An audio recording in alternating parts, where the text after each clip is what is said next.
Assalamualaikum warahmatullahi wabarakatuh. Bila kita ajak kawan-kawan kita berjumpa, kita nak berkumpul, nak duduk lepak bersembang, pastikan kerana Allah Subhanahu Wa Taala. Kita berpisah juga kerana Allah Subhanahu Wa Taala.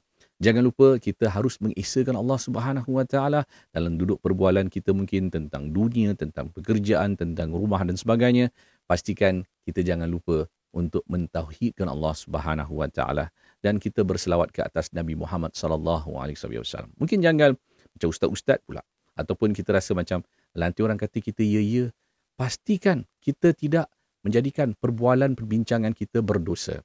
Kita harus mendapatkan rahmat Allah Subhanahu Wa Taala. Walaupun kita duduk bersukaria, pastikan kita tidak melupakan Allah. Tiba masanya untuk solat, berkumpul dan sama-sama mendirikan solat secara berjamaah. Kita kuatkan perhubungan talian persahabatan kita. Kerana apa? Untuk Allah Subhanahu Wa Taala.